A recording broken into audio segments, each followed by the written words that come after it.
నుంచి కాలువల నుంచి గండ్లు పడి ఇట్లా వస్తుందని చెప్పి కూడా ఇక్కడ స్థానికులు చెప్తున్న పరిస్థితి ఉంది. ఏదైనా ప్రతి సంవత్సరం చూస్తున్న ఈ ముంపుని నివారించాలని, దీనికి శాశ్వత పరిష్కారం చూపించాలని చెప్పి ఇక్కడ శ్రీరంగపట్నం వాసులు కోరుతున్న పరిస్థితి. కెమెరా రిపోర్టర్ రామకృష్ణతో శ్రీరామూర్తి, ప్రైమ్ న్యూస్, శ్రీరంగపట్నం నుంచి. మూసీ ప్రాజెక్టులోకి భారీ వరద నీరు చేరుతుంది. 9 గేట్లు ఎత్తి దిగువకు నీటిని అధికారులు విడుదల చేస్తున్నారు. భీమారం సూర్యాపేట బ్రిడ్జి నీట మునిగింది. 20 గ్రామాలకు రాకపోకలు నిలిచిపోయాయి. మరింత సమాచారం మా ప్రతినిధి శంకర్ అందిస్తారు. ప్రభావం వల్ల వాగులు వంకలు పొంగి పొర్లుతున్నాయని చెప్పుకోవచ్చు.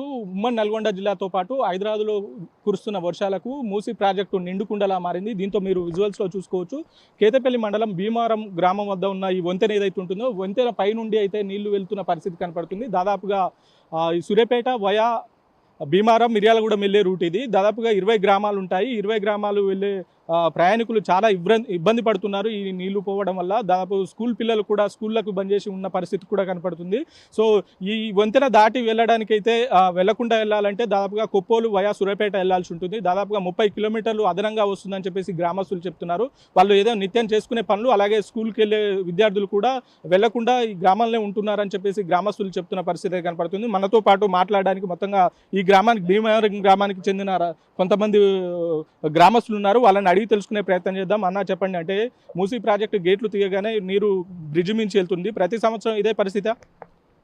తప్పకుండా అండి, ఇది ప్రతి సంవత్సరం ఇదే పరిస్థితి. సుమారు ఇయర్లో ఒక 4-5 టైమ్స్ మాకు ఇలాగే ఇబ్బంది అవుతుంది.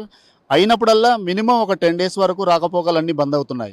దీనివల్ల ఏమవుతుందంటే ఇక్కడి నుంచి రెగ్యులర్గా మాకు ఒక 6 కిలోమీటర్ల దూరం ఉన్న డిస్టెన్స్ ఉన్న సూర్యాపేట దగ్గర 30 కిలోమీటర్ల డిస్టెన్స్లోకి వెళ్ళవలసి వస్తుంది. దీనివల్ల ముఖ్యంగా ఏంటంటే ఎమర్జెన్సీ కేసులు, ఇప్పుడు ఏదన్నా మొన్న ప్రమాదం జరిగినప్పుడు 6 kilometers పోయే డిస్టెన్స్ను 30 kilometers తీసుకు వెళ్ళడానికి చాలా ఇబ్బందులకు గురవుతున్నాము. దాంతోపాటు ముఖ్యంగా ఇక్కడి నుంచి రోజు స్కూల్ పిల్లలు దాదాపు ప్రతి ఊర్లో ఒక 6 స్కూల్ బస్సులు ఇక్కడికి వచ్చి రోజు తీసుకుపోతాయి. వాళ్ళు కూడా రావడం బంద్ చేశారు. వాళ్ళు చుట్టూ రావాలన్నా వాళ్ళు ఇబ్బంది పడుతున్నారు. దాంతోపాటు దినసరి కూలీలు చాలామంది పట్టణంలో వెళ్ళి అక్కడ వాళ్ళు జీవనోపాధి వెతుక్కొని బతికే ఉండేటోళ్ళు దాదాపు మా ఊర్లోనే ఒక 30-40% ఉంటారు. వాళ్ళకు కూడా ఈరోజు జీవనోపాధి పోయి కనీసం 10 రోజులు ఇంటికానే ఉండే పరిస్థితి వస్తుంది. ఇలాగా ఇవి ఒక మా భీమవరమే గ్రామం కాకుండా చుట్టుపక్కల దగ్గర ఒక 25-30 గ్రామాలు ఇక్కడి నుంచే వెళ్తున్నాయి. వాళ్ళందరూ చాలా ఇబ్బంది పెడుతున్నారండి. అంటే వర్షం వస్తే ఈ సంఘటన జరుగుతుందా, లేదంటే మూసీ ప్రాజెక్ట్ గేట్లు తీస్తేనే ఈ పరిస్థితి ఉంటుందా? మూసీ గేట్లు ప్రాజెక్ట్ యొక్క గేట్లు తీసినప్పుడు ఈ ప్రాబ్లం ఉంటుందండి. దాదాపు ఒక 3-4 గేట్లు తీసినంత వరకు అయితే ప్రాబ్లం ఉండదు. 4 నుంచి 5-6 పెరిగిందంటే మాత్రం తప్పకుండా ఇక్కడ నుంచి రహదారులు బంద్ అవుతాయండి. అంటే గ్రామానికి వాగు దాదాపు కూతవేత దూరంలోనే ఉంది, గ్రామానికి ఆనుకొని ఉంది. అధికారులు ఏమైనా జాగ్రత్తలు తీసుకుంటున్నారా? అధికారులు ఎవరైనా వచ్చి సందర్శించారా? తప్పకుండా అండి, వాళ్ళకు ఇంటిమేషన్ రాగానే మూసీ ప్రాజెక్ట్ సంబంధించిన డిఈ గారు కానీ ఏఈ గారు కానీ వెంటనే మాకు ఇక్కడ ఉన్న సెక్రటరీ గారు కానీ వాళ్ళకందరికీ సిబ్బందికి ఎంఆర్ఓ గారికి తర్వాత లోకల్ పోలీస్ స్టేషన్ వాళ్ళకి ఎమ్మటే సమాచారం ఇస్తారు. ఇప్పటివరకు అయితే ఎలాంటి ప్రమాదం జరగకుండా వాళ్ళైతే ఖచ్చితంగా కట్టుదిట్టమైన చర్యలు తీసుకుంటున్నారు. దాదాపు ఒక 1/2 kilometer డిస్టెన్స్లోని ఇక్కడ కేతపల్లి స్టేషన్ నుంచి ఎస్ఐ గారు స్పందించి వెంటనే అక్కడ ఉన్న రాకపోకలన్నిటిని ఒక 1/2 kilometer డిస్టెన్స్లోనే ఆపేస్తున్నారు.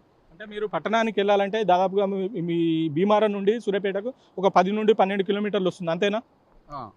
ఇక్కడ నుండి వెళ్ళాలంటే మాకు దగ్గర 7 నుంచి 8 కిలోమీటర్ల డిస్టెన్స్లోనే మేము సూర్యాపేటకు వెళ్ళిపోతామండి. అదే గనక ఇక్కడ ఇది గనక బంద్ అయినప్పుడు దగ్గర 25-30 కిలోమీటర్ల డిస్టెన్స్లో సూర్యాపేట వస్తుందండి. మీరు చెప్పండి, అంటే అసలు మీ గ్రామస్తులు మీరు ఏం డిమాండ్ చేస్తున్నారు? ఈ బ్రిడ్జ్ నుండి పెద్ద బ్రిడ్జ్ కావాలని అడుగుతున్నారా, లేకపోతే మీ డిమాండ్స్ ఏంటి? అసలు ప్రతిసారి వర్షాకాలం ఇదే ఇబ్బందులు ఎదురవుతున్నాయి కాబట్టి మరి అధికారులందరూ కూడా దీన్ని దృష్టిలో పెట్టుకొని త్వరలో ఇక్కడ పెద్ద బ్రిడ్జి నిర్మాణం చేస్తే ఇక్కడ కింది నుంచి వాటర్ వెళ్ళి పైనుంచి బస్సులు కానీ లేకపోతే ఇతర వాహనాలు కానీ వెళ్ళే విధంగా ఒక మంచి బ్రిడ్జిని ఏర్పాటు చేసినట్లయితే బాగుంటుంది. ఇది 30 సంవత్సరాల క్రితం కట్టింది. ఇది చాలా దిగుడ్ల మరమ్మతులు చేశారు. అయినప్పటికీ ఇప్పుడైతే ఇంకా దీని మీద ప్రయాణం చేసే పరిస్థితి అయితే లేదు. కాబట్టి త్వరలోనే ఒక మంచి బ్రిడ్జి నిర్మాణం చేస్తారని మేము కోరుకుంటున్నామండి. రైట్, మొత్తంగా ఇది ఇక్కడ ఉన్న పరిస్థితి. అంటే ఈ బ్రిడ్జిని కట్టి దాదాపుగా 30 సంవత్సరాలు అయిందని చెప్తున్నారు. ఈ బ్రిడ్జి మీద ప్రయాణించాలంటే ఎవరికైనా ప్రయాణికులకి ఇబ్బందిగానే మారిందని చెప్పేసి గ్రామస్తులు చెప్తున్న పరిస్థితి అయితే కనపడుతుంది. అంటే ఈ బ్రిడ్జి నుంచి ప్రయాణించే ప్రయాణికులకు దాదాపు సూర్యాపేట వెళ్ళాలంటే 7 నుండి 8 కిలోమీటర్లు మాత్రమే వస్తుంది. అలా కాదని ఈ బ్రిడ్జి నుంచి నీరు వస్తుంది కాబట్టి వయా కొప్పోలు నుండి వెళ్ళాలి కాబట్టి దాదాపుగా 25 కిలోమీటర్లు జర్నీ చేయాలని చెప్పేసి గ్రామస్తులు చెప్తున్నారు. అలా చేయలేక కొంతమంది పనిచేసే యువకులు కావచ్చు, అలాగే చదువుకునే విద్యార్థులు కావచ్చు గ్రామాలనే ఉంటున్నారు, టౌన్కి వెళ్లకుండా ఇక్కడే ఉంటున్నారు అని చెప్పేసి గ్రామస్తులు చెప్తున్న పరిస్థితి కనబడుతుంది. ఈ బ్రిడ్జిని పెద్ద బ్రిడ్జి నిర్మించి దాదాపుగా ఈ సూర్యాపేటకి వెళ్లే మార్గాన్ని క్లియర్ చేయాలని చెప్పేసి గ్రామస్తులు చెప్తున్న పరిస్థితి అయితే కనపడుతుంది. కెమెరామ్యాన్ శంకర్తో శంకర్, ప్రైమ్ 9 న్యూస్, కేతపల్లి నుండి. పల్నాడు జిల్లాపై మోంతా తుఫాన్ ఎఫెక్ట్ పడింది. భారీ వర్షాలతో వాగులు వంకలు ఉధృతంగా ప్రవహిస్తున్నాయి. పెదకూరుపాడులో వాగు ఉధృతి పెరిగి